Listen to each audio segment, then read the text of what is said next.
Hello dear students, good morning to all of you. You are welcome. Ramlal शिक्षण संस्थान LC sir की online classes में आपका स्वागत है।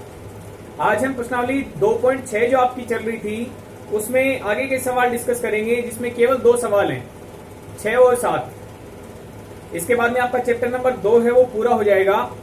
हम पढ़ रहे हैं आपका एक चर में रैखिक समीकरण। एक चर में रैखिक समीकरण।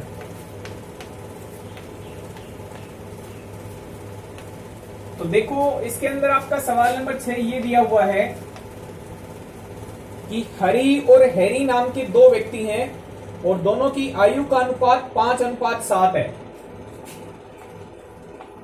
हरी तथा हैरी की आयु का अनुपात 5:7 है। 4 वर्ष बाद में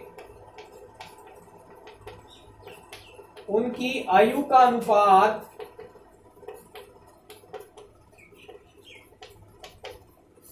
3:4 होगा। तो उनकी आयु ज्ञात कीजिए। उनकी आयु ज्ञात कीजिए, यह आपका सवाल है। तो इसको देखें, जो भी आपको अनुपात दिया हुआ है उनकी वर्तमान आयु का वो 5:7 के अनुपात में है। तो हम हरी की आयु को मान लेंगे 5x और हैरी की आयु को मान लेंगे 7x, क्योंकि उन दोनों की वर्तमान आयु का अनुपात 5:7 है। तो सबसे पहला काम ये होगा, माना हरी तथा हैरी की वर्तमान आयु क्रमशः है 5x वर्ष तथा 7x वर्ष है। 4 साल बाद में उनकी आयु होगी, उनका अनुपात 3:4 होगा। तो हम ये लिखेंगे कि 4 वर्ष बाद हरी की आयु, देखो हरी वर्तमान में 5x साल का है, तो 4 साल बाद में इसमें 4 और बढ़ जाएगी, यानी 4 वर्ष बाद हरी की आयु हो जाएगी 5x प्लस 4 वर्ष। 4 साल बाद में उसकी उम्र 4 साल बढ़ गई, तथा ऐसे ही 4 साल बाद में हैरी की आयु भी बढ़ जाएगी। तो हैरी की आयु हो जाएगी 7x प्लस 4 वर्ष। अब 4 वर्ष बाद की स्थिति में उनकी आयु में अनुपात 3:4 हो जाएगा। तो इसका मतलब हम लिख सकते हैं, प्रश्नानुसार हरी की आयु और हैरी की आयु के बीच में अनुपात ये हो जाएगा 3:4। ये 2 संख्याएं हैं तो ब्रैकेट लगा दो यहां पे। हमें उनकी आयु ज्ञात करनी है। तो देखें, जो अनुपात का निशान है उसको हम बट्टा का निशान समझ सकते हैं। तो हम लिख देंगे 5x प्लस 4 के बट्टा में 7x प्लस 4 और बराबर में 3/4। ठीक है, ये सवाल हमने 2.6 की शुरुआत में किए थे। तो देखो, बराबर का निशान है और एक एक भिन्न बनी हुई है, तो आपको तिरछा गुणा करना चाहिए। इसको इससे गुणा करना चाहिए और इसके हर को इससे गुणा कर लेना चाहिए। तो बराबर की स्थिति में हम वज्र गुणा करेंगे, तो लिख देंगे वज्र गुणा करने पर, वज्र गुणा करते हैं।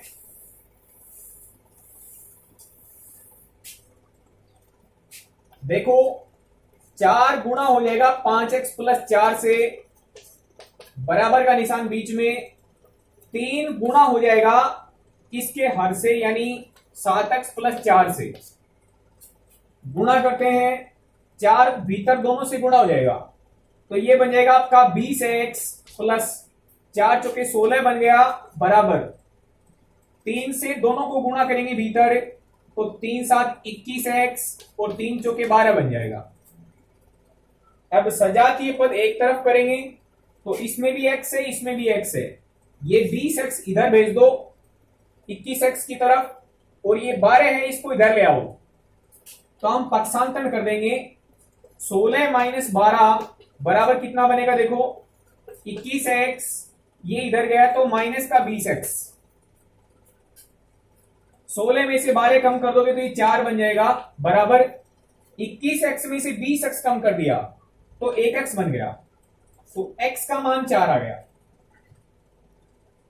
x का मान 4 है, ध्यान दें, तो x किसी की आयु नहीं आई है, हरि की आयु कितनी मानी थी हमने, 5x, तो हम लास्ट में लाइन लिखेंगे, अर्थात हरि की वर्तमान आयु, हमने इसको माना था 5x वर्ष, तो हम 5 गुणा x का मान करेंगे 4, यानी 20 वर्ष, तो हरि वर्तमान में 20 वर्ष का है। और दूसरा व्यक्ति था हैरी नाम का, तो हैरी की वर्तमान आयु कितनी हो जाएगी, देखो वर्तमान आयु थी उसकी 7x, तो 7x का मतलब 7 गुणा x का मान 4, तो 7 चौके 28 वर्ष हो गया। ठीक है, तो दोनों की वर्तमान आयु आ गई। अब ध्यान दें, यदि सवाल को हम ठीक से देखें तो उनकी वर्तमान आयु में 5:7 का अनुपात है। आप इसको 4 के पाड़े से काट सकते हैं दोनों को, तो 4 पंजे 20 बन जाएगा और 4 7 28 हो जाएगा। तो दोनों की वर्तमान आयु में 5:7 का अनुपात है। 4 साल बाद की स्थिति में देखते हैं, 4 साल बाद में हरि की आयु हो जाएगी 24 और 4 साल बाद में हैरी की आयु हो जाएगी 32। अब इन दोनों के बीच का अनुपात देखते हैं, तो 8 के पाड़े से काट सकते हो, 8 की 24 और 8 चौके 32, तो 4 साल बाद में उनकी आयु में अनुपात हो जाएगा 3:4। तो इस तरीके से आप सवाल को क्रॉस चेक भी कर सकते हैं, यानी जांच कर सकते हैं कि हमारा उत्तर निकाला वो सही है कि नहीं। अब देखते हैं आगे का लास्ट सवाल इस प्रश्नावली में।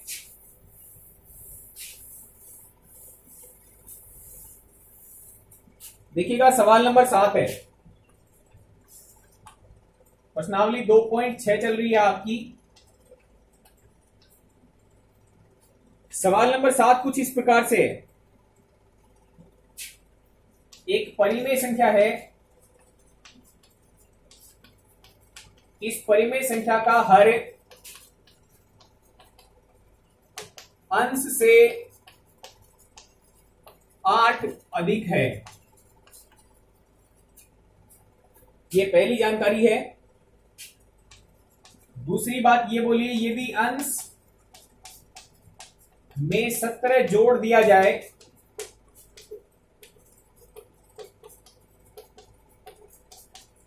तथा हर से 1 घटा दिया जाए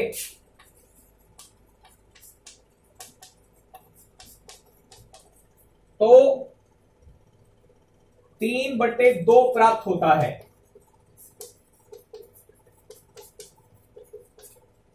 तो वह परिमेय संख्या ज्ञात कीजिए। यह आपका सवाल है। तो देखिए, इसके हल में हमें यह दिया हुआ है कि कोई एक परिमेय संख्या है, उसका हर अंश से 8 अधिक है। तो यदि मैं अंश को x मान लेता हूं तो x में 8 ज्यादा करने से मेरे को हर मिल जाएगा।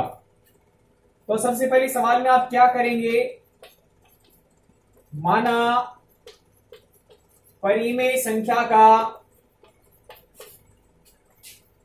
अंश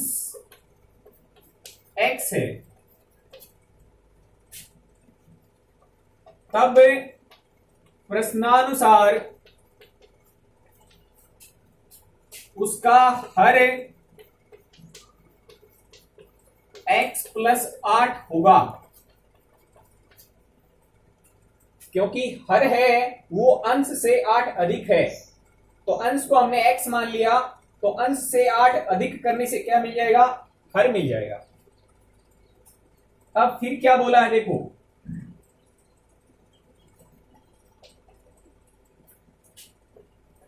अंश में 17 जोड़ने से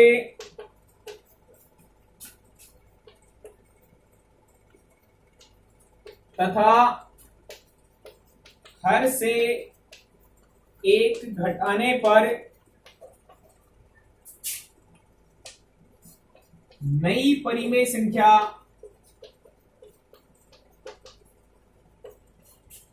3/2 प्राप्त होती है।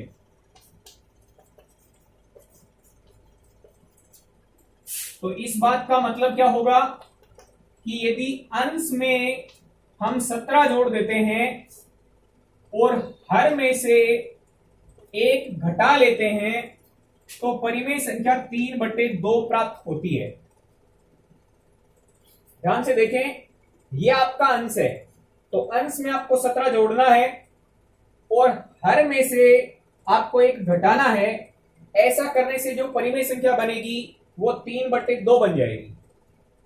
इसको थोड़ा सरल कर लेते हैं।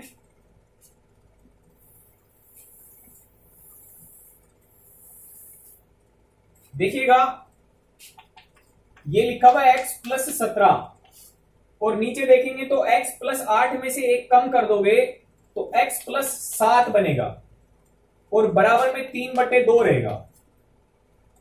ठीक से आपके 2.6 के शुरुआती सवालों की तरह बन गया है। ये बराबर का निशान है, एक भिन्न इधर है, एक भिन्न इधर है, तो आपको वज्र गुणा करना चाहिए। तो आप क्या लिखेंगे? वज्र गुणा करने पर हम वज्र गुणा करेंगे तो देखो 2 गुणा हो जाएगा x प्लस 17 से और 3 गुणा हो जाएगा x प्लस 7 से। ये 2 संख्याएं हैं तो ब्रैकेट लगा दिया, ये भी 2 संख्याएं हैं, ब्रैकेट लगा दिया। इसका हर इससे गुणा हो जाएगा और इसका हर इसके अंश से गुणा हो जाएगा। ब्रैकेट को सरल कर लेते हैं। 2x प्लस 17 दूनी 34 बराबर ये 3x प्लस में 7 की 21 बन गया। अब हमें पक्षांतरण करना चाहिए। ये x वाला पद है, इसको इधर भेज दें, ये संख्या है इसको इधर ले आए, तो हम लिख सकते हैं कि 34 माइनस 21 बराबर 3x माइनस 2x। ठीक है, 3x में से 2x कम करेंगे तो 1x और 34 में से 21 को कम कर लेते हैं। 4 में से 1 3, 3 में से 2 1, तो x का मान 13 आ गया। ध्यान दीजिए, x का मान 13 है, इसका मतलब x अंश था, तो हम लिख सकते हैं अंश जो है उसका मान 13 है तथा हर का मान अंश से 8 अधिक, यानी 13 प्लस 8 बराबर 21 है। और हमसे पूछा था कि परिमेय संख्या बताइए, तो हम लिख सकते हैं अतः परिमेय संख्या अंश बटे हर के रूप में यानी 13/21 होगी। ओके स्टूडेंट्स, तो इस तरीके से आपकी प्रश्नावली 2.6 पूरी हो चुकी है। आप अपना होमवर्क कंप्लीट करते रहें। Stay home, stay safe. Thank you very much.